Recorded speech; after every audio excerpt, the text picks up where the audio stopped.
We have a guest here to help unravel the tale of Cory Mills. Peter Gietl is here, and he's the managing editor for Frontier Magazine and Blaze Media's Return. So let's dive straight into this. So, Peter, I just have to know personally, because you and I were working on this story essentially from day one. So I need to know just how crazy you thought I was when I walked upstairs on one Friday afternoon and asked you to start helping me dig through the story of potential stolen valor that we'll be getting in here too today.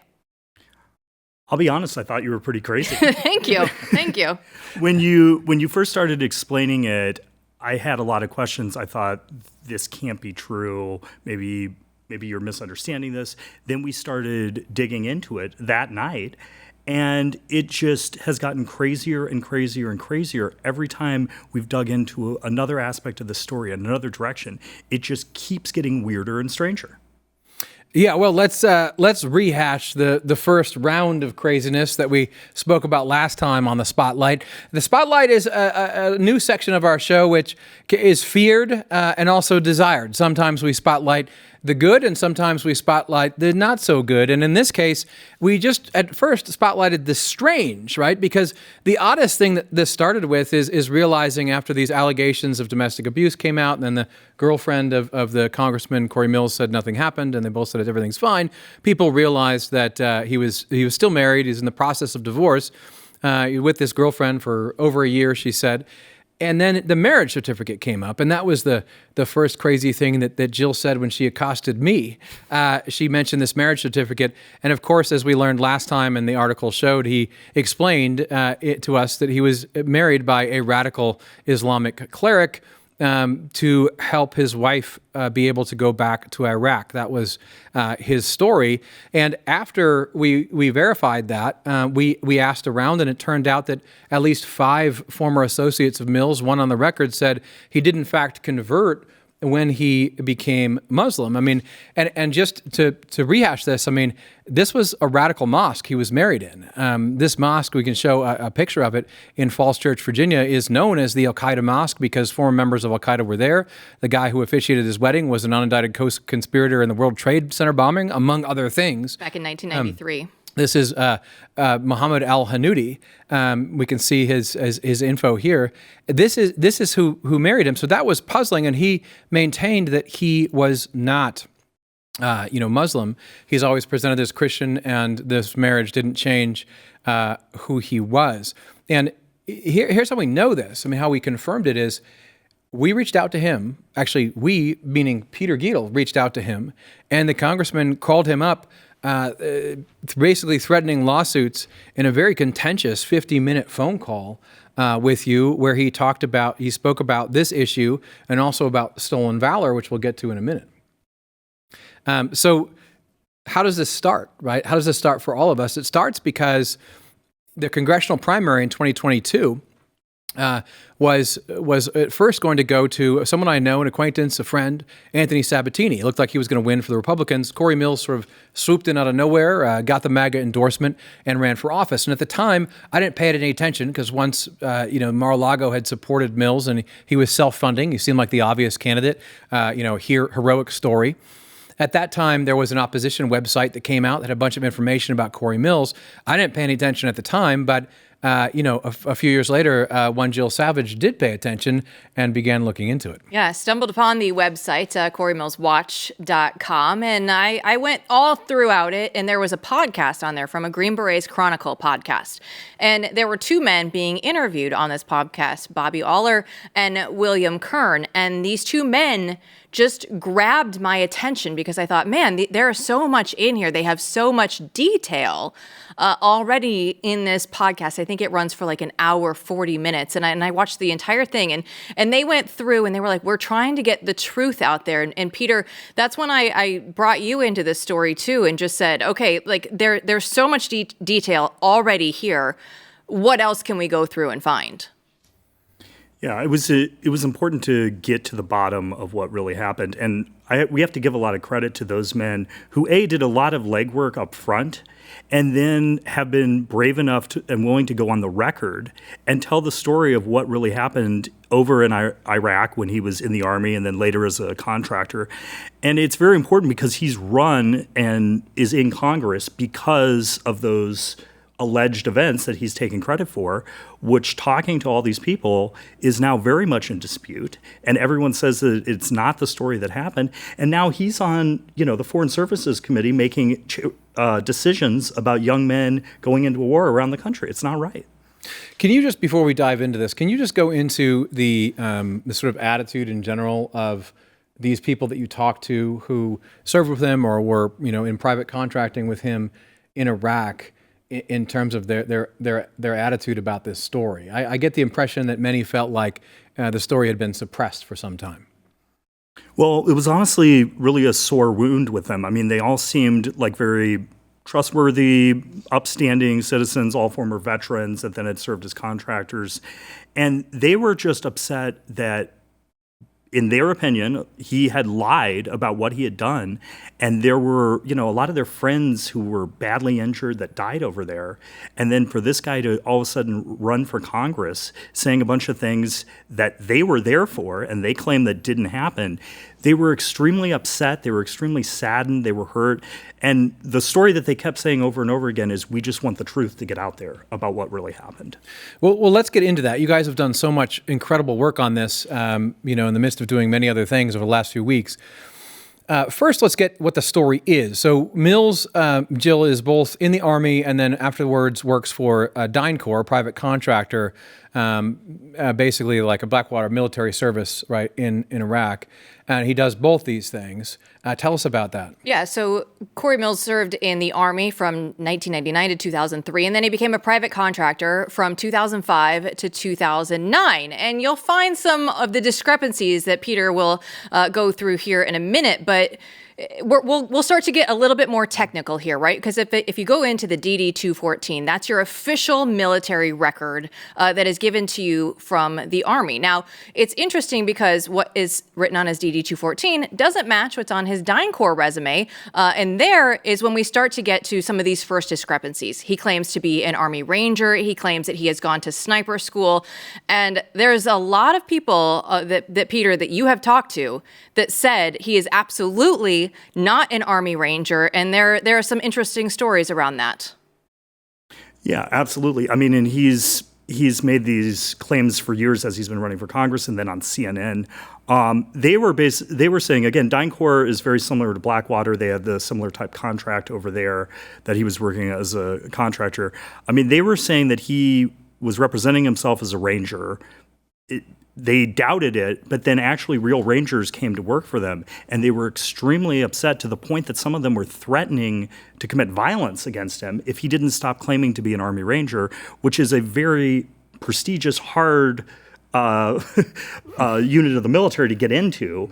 And so for him to start claiming this really rubbed these guys the wrong way. Yeah, I think we all know some Rangers, and that's a big no-no. What's interesting is that even some years later, we have this Vice article appears in which he's mentioned and listed, if we could show that, a Vice article where he's called a former Army Ranger and CEO of his international weapons company, which he started right after getting married to an Iraqi naturalized American citizen in the Radical Mosque. But here you have a guy who's, if he's called an Army Ranger here, but I don't know for a fact that he told them he was a Ranger, but Vice magazine is reporting that, and that's something that is simply not true as far as we know, right? No, it's absolutely not true. There's no evidence of that. I mean, he confirmed on the very contentious call when he called me and threatened me and was very upset with me asking some basic questions that he was not in fact an Army Ranger. What about what are some other things that he listed as qualifications? I believe he said he was a sniper, Gietl said. He did. He was going through and saying that he was a sniper, and I know that we actually go through. You don't have to take our words for it. We can go ahead and listen to him on CNN after Trump, the first Trump assassination in Butler, PA.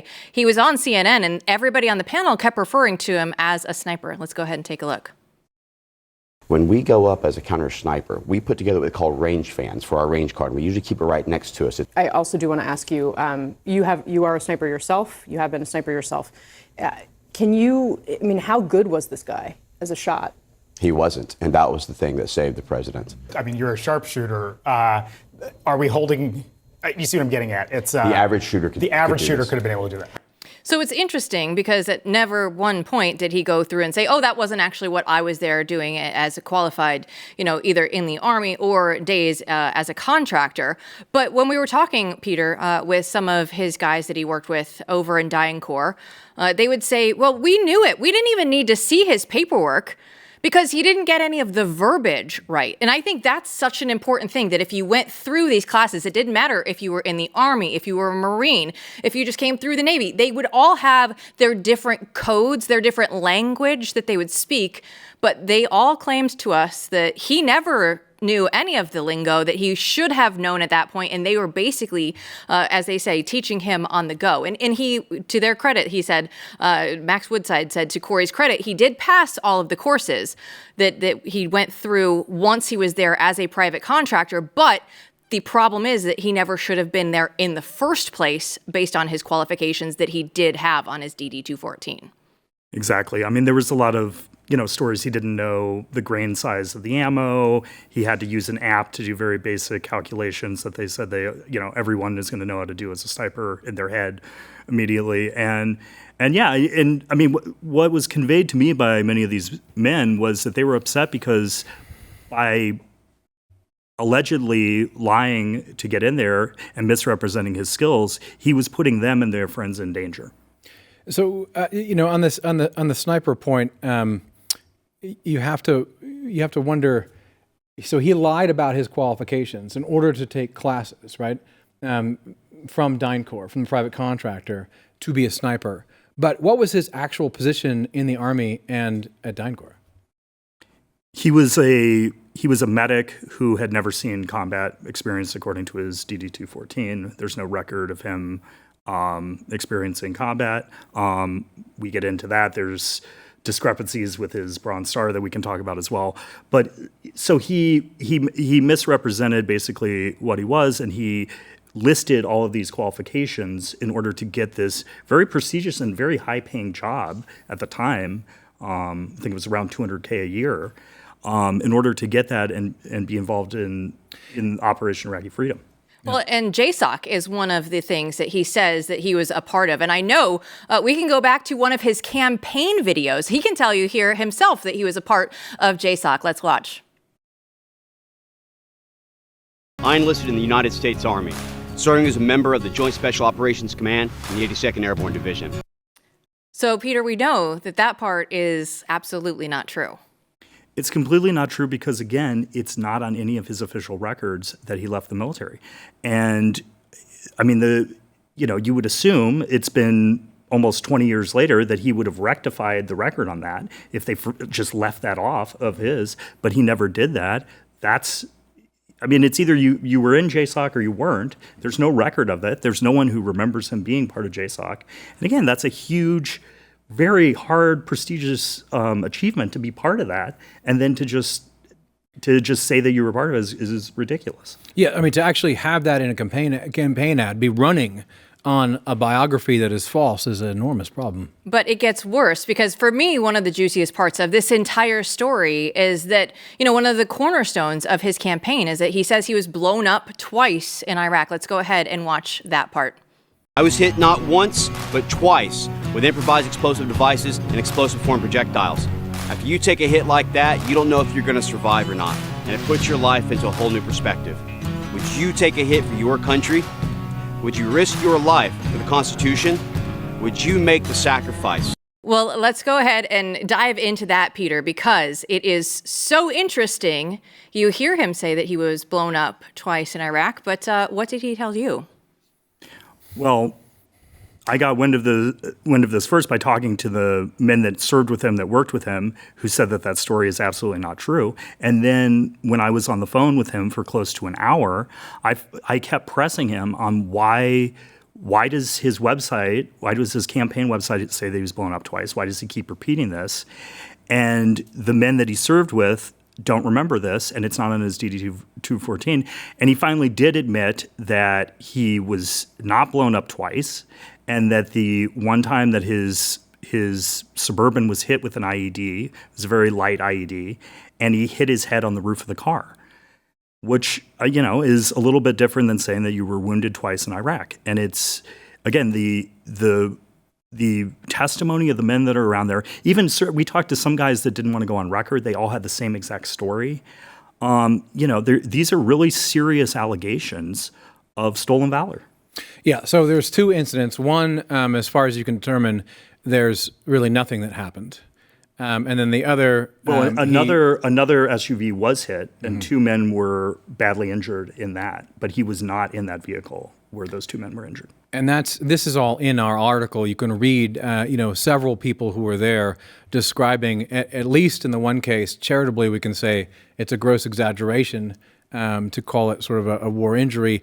And in the other, there appears to be nothing that happened. And again, he ran on this. No, don't we have the campaign video where he mentions, in his ad that he also was injured twice in Iraq? And there's a conflation here that you guys have pointed out between his actual military record and then his time as a private contractor. When he talks about these things in public. But the ultimate proof that something was wrong is not only all these firsthand accounts of exaggerations and the absence in his military record of many of the things that he's claimed to be. It's the fact that many people say, and his supervisor at the time says, as you both have figured out, that he just left his job in the middle of the night.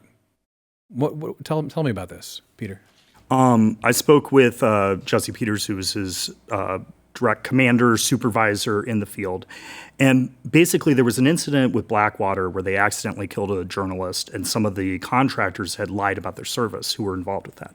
So the State Department wanted everyone to resubmit all of their qualifications in order to go, hey, we're paying these people a lot of money. This is really serious. We want to make sure these are the right elite level people providing security.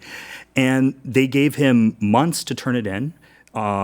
They kept asking him, hey, Cory, you really have to turn this in, otherwise you won't be allowed to continue to work here.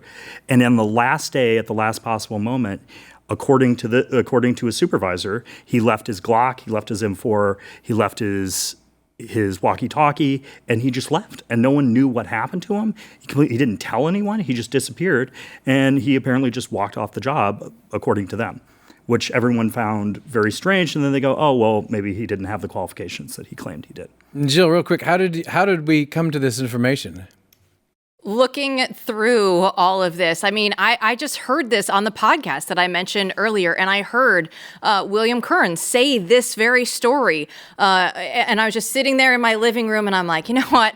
I need to get these people on the phone. And thanks to Matthew Peterson for letting me continue moving forward. And thanks for Peter to actually go through and do some of the research with me, because then once we actually started talking to these people and bringing them into the fold, as you can tell, this has been something that we have been looking into. There will be more coming out. We're very excited to continue going down this rabbit hole and seeing where it all leads. I mean, I commend again everyone who came out in this story. It's a brave thing to do when you have a powerful congressman who obviously does not want to be bothered by us or anyone else and calls us fake news for asking simple questions, to come out on the record like this. So kudos to them for doing this, but also to you, Peter, for going and getting this story. Now, for his part, what does the congressman say about him leaving in the middle of the night? The congressman claims that he was sick of being there and wanted to go home and got some dispensation to leave early. None of it really made a ton of sense to me, but that was his claim.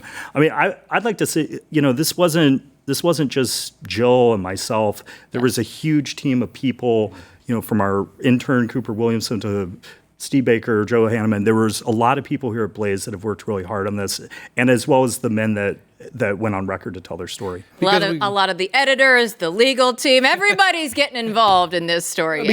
Because we want to get it right. And the thing that's important to me is, especially when someone threatens a lawsuit for asking who married you and what religion you are, it doesn't take Sherlock Holmes for the spidey sense to go up. And I don't like being threatened, and we're not going to be threatened by people in power. That's ridiculous. Our job is to hold them into account. And it doesn't matter whether they're right or left. Doesn't matter whether they're MAGA, Maha or not. We're just in a time where we need real leaders, and we need to question the people that have been presented as leaders, because if they aren't who they're saying they are, we don't have time for them. I just want to get them aside and move on. So this story, I mean, he says that he left, but he left DynCorp. But in the article, you have him, he's quoting, he's saying, "Oh, it's ridiculous. I left in the middle of the night, et cetera." He's just disputing what his supervisor says, just denying it flat out. So someone isn't telling the truth here. And you need to read the article to figure out, who you think is who's the good guy and bad guy in this story. I know that you both keep hearing that these people from the past, these colleagues, coworkers, they want answers. They want some kind of justice to be fulfilled here. And remember, this congressman is on the Foreign Affairs and House Armed Services Committee. So that's a serious thing. So if we're going to wrap this up a little bit, I mean, the article does talk a little bit about his Brown Star. There's some questions about that, his time in the Army. It's a little bit more complicated of a story, but that certainly there's been questions about it.